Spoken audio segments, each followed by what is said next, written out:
Awakening with Brahmakumaris. Namaskar. Welcome to Awakening with Brahmakumaris. You're watching Healer Within.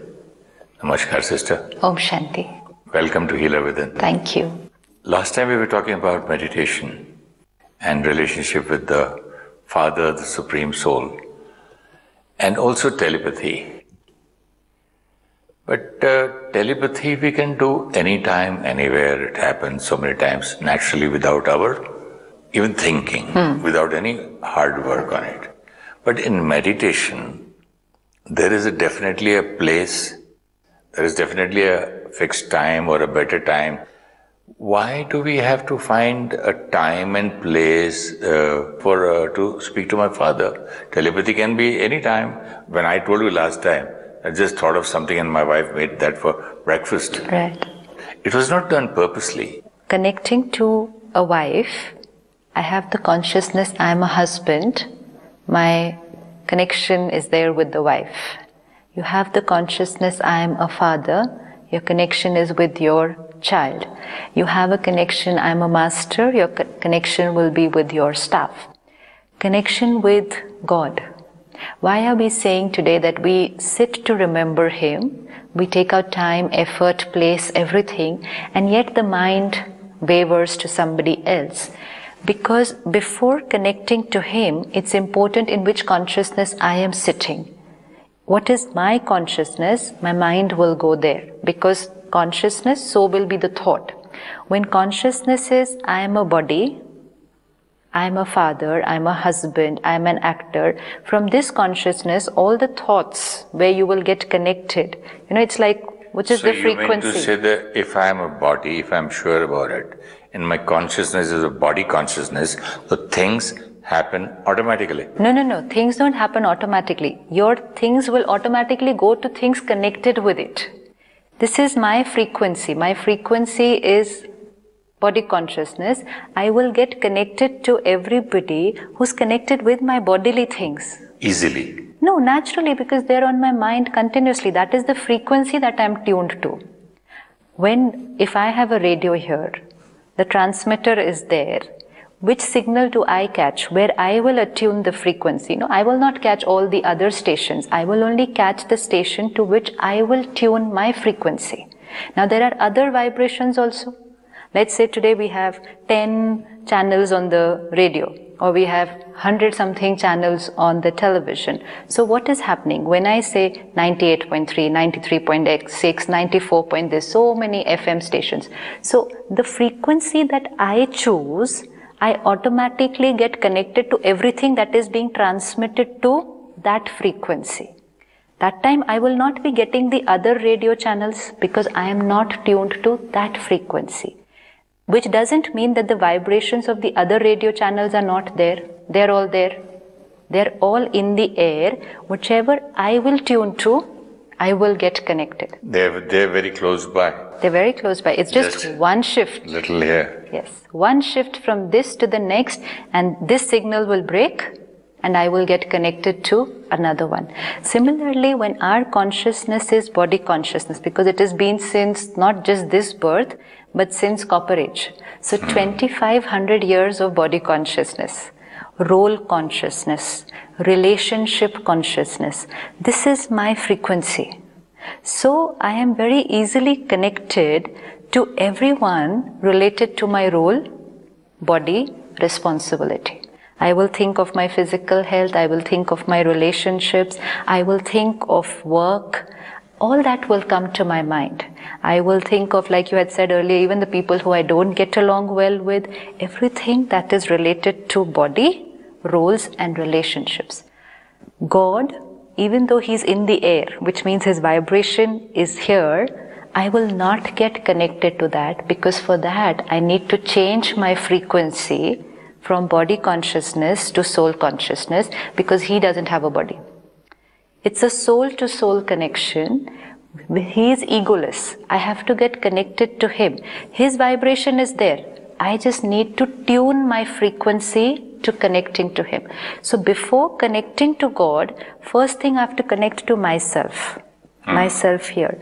So the first stage in Rajayoga meditation is to put aside I am a soul. I am a soul. Myself is also a soul. So how can I connect to I or I to myself? I connect to I means I come back into that awareness of that I. Who am I? I will have to remove all my thoughts related to body, role and responsibility. And so this is the meaning of I connect to myself. Connecting just means we stop all the thoughts which are related to the physical and start consciously creating the thoughts about myself. Who am I? Like I am a body, I am an actor, I am a doctor. We don't have to consciously create this because this is there. It's all there. But I am a soul has been completely forgotten. So connecting within means reviving the memory. Like we said, if somebody loses their memory, how do you revive that person's memory? Remember who you are.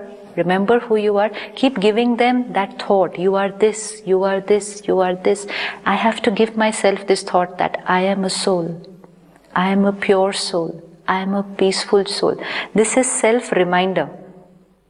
Self-reminder that you are not this, you are this. The more you remind yourself, the memory will be awakened, and more the memory will be awakened, the more it will come out into consciousness and therefore into action. So I am a pure, peaceful soul. On this long journey, I was completely pure in the golden age. I am a child of the supreme power. This is the truth, today forgotten. So like we saw earlier, forgotten who am I, whose child am I, and what's my address. So someone has forgotten this. How do we remind them? By saying it again and again. But the only difference is saying not just here, but saying it internally till it really sinks in and emerges that file which is there as the original layer. So God, we can have a very nice telepathic connection with Him when we are in a stage of soul consciousness. If I sit to meditate, but I do not sit in this stage that I am a pure, peaceful soul, I will think of my wife, husband, children, work, because I'm still sitting in that old body consciousness. That's why we say early morning meditation, not because we cannot connect to God at any other time. It's just that when more people wake up, the vibrations of body consciousness are in the air. It's very heavy. Everyone's thinking about work, family. A lot of people have anxiety, worry, anger. All these are vibrations in the air. So the atmosphere, travel? The atmosphere, everywhere. They will be in my house. They will be in my workplace. They will be everywhere. The more people wake up, when people are sleeping, most of these thoughts also go to sleep. Very less, the number of thoughts will reduce. As every person in your family starts waking up, the number of thoughts in the house, the energy, the vibrations. See the difference between 5 in the morning, just in the house, even without meditating. Just get up one day and see the difference in the house at 5 in the morning, then at 9 in the morning, then at 11. Keep on seeing as the day progresses how the vibrations in the house will change. There's a lot of difference. So early morning, try the best time to meditate, because we are shifting our consciousness after 2500 years. So it's not just one thought and it will happen. So it's like learning to drive, best done when least number of cars on the road.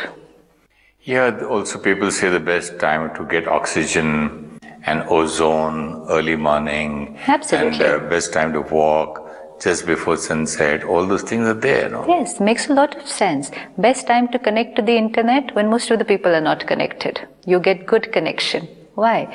The more number of people sitting with their internet, heavy traffic. Yes, sister, I understand, because I also feel when I get up early in the morning, I'm quite silent, and I'm not hyper like what I am in the afternoon.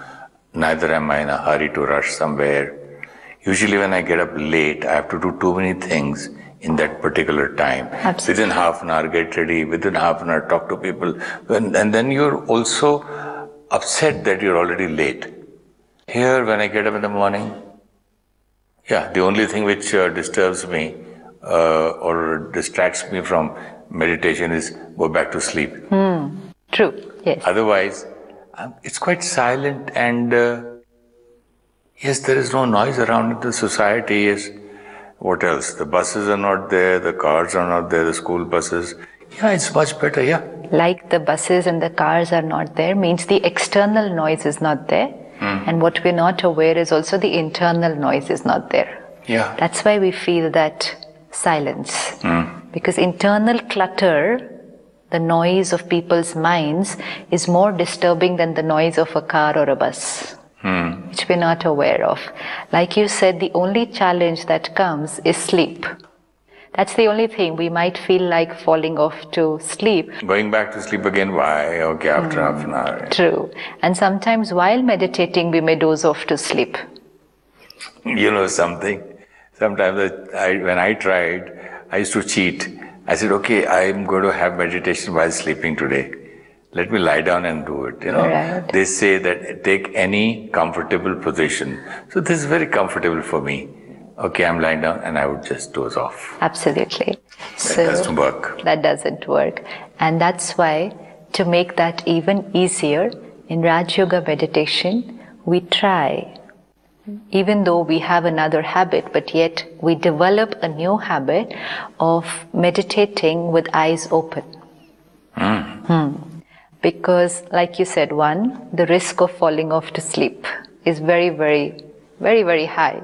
Early morning especially, and nowadays actually not even early morning, because most of us are sleep deprived.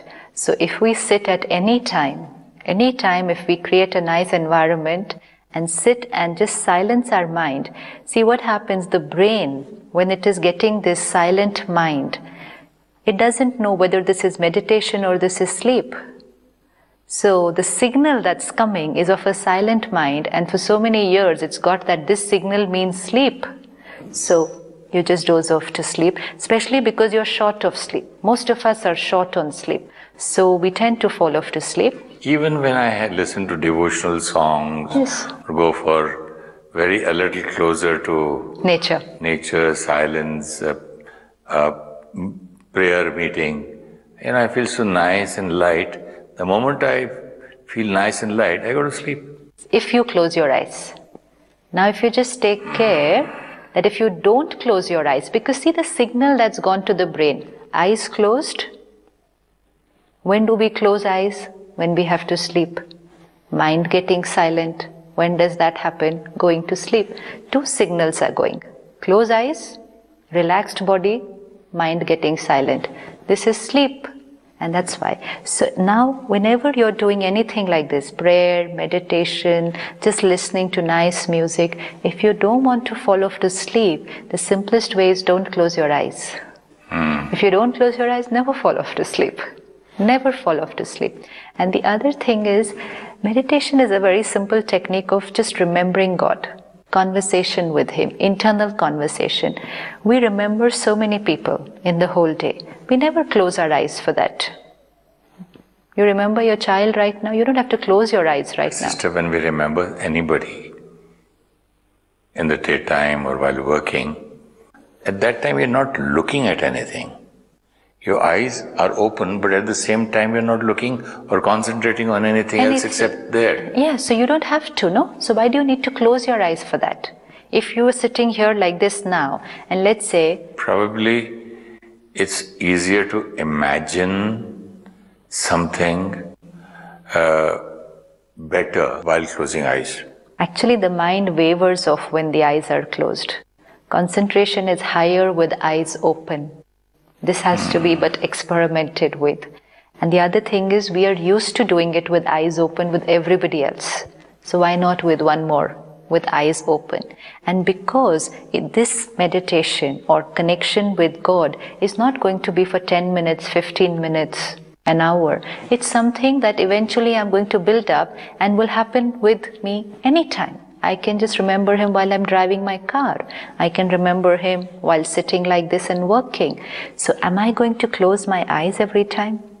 Am I going to be dependent on this factor that only when I close my eyes can I connect to Him? Then it will become a limited connection. then it will happen only when I sit in a separate place, separate posture, with my eyes closed. And that means how often in the day? 15 minutes, half an hour, not more than that. And some of the days I might miss that half an hour also. So then my connection will not build up stronger.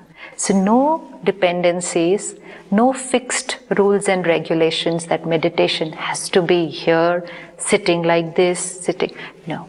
Comfortable, the way you're comfortable. Many times if the body is not comfortable in a particular posture, the mind will get pulled towards the body. And many of us don't have very healthy bodies today. Many of us already working on the computer or driving too much already have backaches.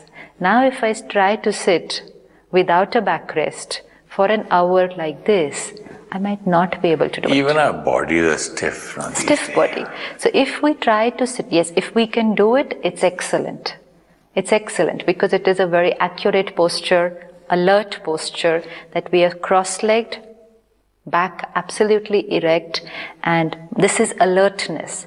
But if it's a strain for me physically, then I should not do it forcibly. Because then I will force myself to sit like that, but that pain in the body will pull my mind towards it. And then my legs will start paining or my back will start hurting. Then I will not be able to meditate. So try not to lie down, but try to sit comfortably, whatever is the best posture for us, early in the morning. And what helps also is if we can have a separate place for it. Like we've seen earlier, that when we go to places of worship or places of meditation, there is a high energy there. Why is there a high energy there? Because everybody who went there was creating those thoughts, and over a period of time, the energy of that place built up.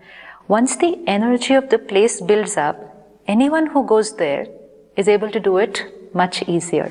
Similarly, we create a zone in our own house where the energy will build up.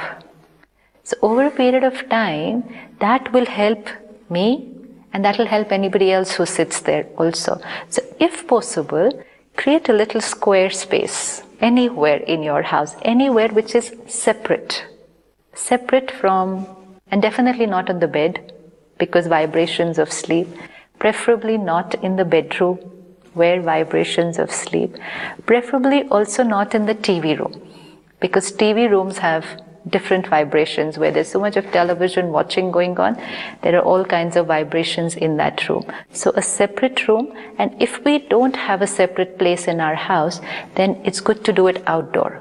Like, a balcony, a veranda, a courtyard. With nature also we get very high vibrations, very high energy vibrations. And try initially to do it with eyes open. Even if you can't open it completely, at least half open, so that no falling off to sleep, high alertness, and we'll be able to do it anytime throughout the day. And like you said, what we will do in that now is the three faculties of the soul, mind, intellect, and sanskar, all three are going to work together. That is concentration. Mind will create the thought. Intellect will visualize that thought. And then I, the soul, will experience it. When mind creates the thought, intellect visualizes, and I experience it. That means all three faculties are working together. This is complete concentration. Like if the mind creates the thought home and intellect brings the picture of office, then the mind will go towards the office, which means my second thought then after that is about office. And then I will say, I started to think about the home, but I started thinking about office, which means concentration breaks. Concentration will only happen when mind and intellect will work together. And this anybody can use in anything that they're doing. Even if children, when they're studying, whatever they're thinking, they have to create a picture of that. If they create a picture of that, mind will not go anywhere else. This can be practiced by... Can you just tell me this again? I didn't understand. Mind and intellect have to work together. If, suppose, you have a son and you have a daughter. Suppose you create a thought about your son. Think of the daughter. Not think. Thinking is about the son. So you create a thought about your son, but the image that you bring visualize is your daughter, which means the mind thought about the son, but the intellect brought the picture of the daughter. The intellect is more powerful. The intellect will pull the mind towards it, and your next thought will be about the daughter.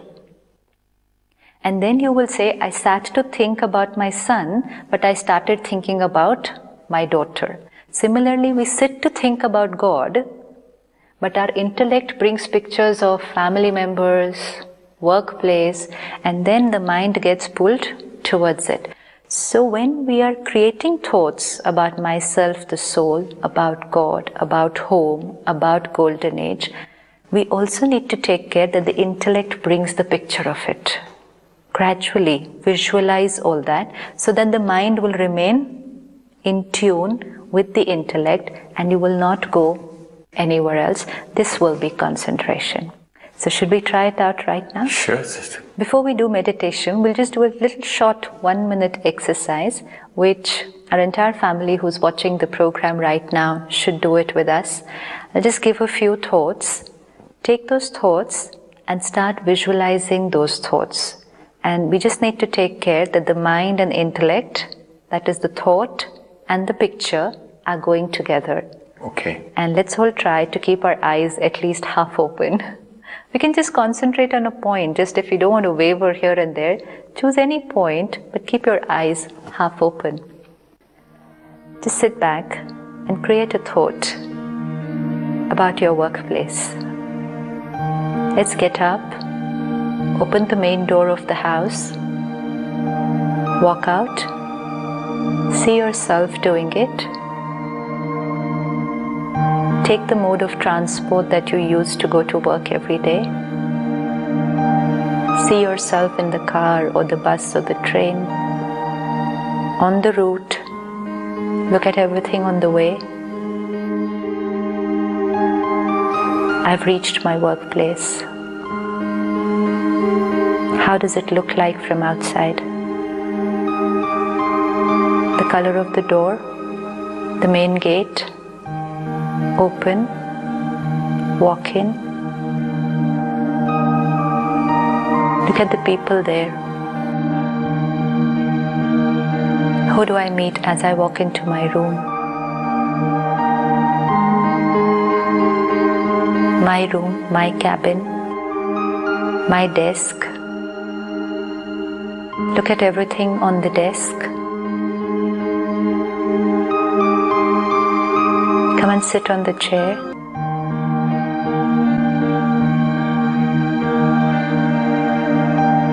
Let's start working.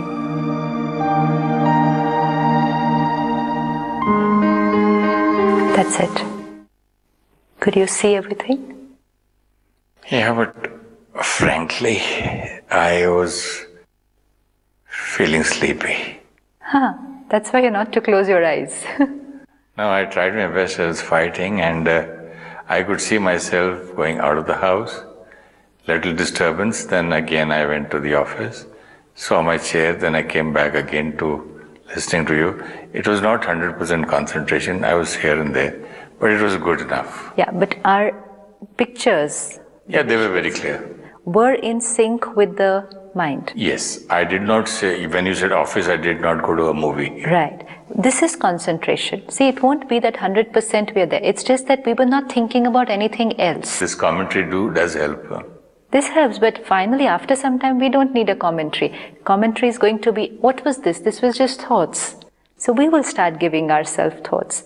Now we will do the meditation where drop off all the labels here, look at yourself here, and then we went to office, now we'll go home.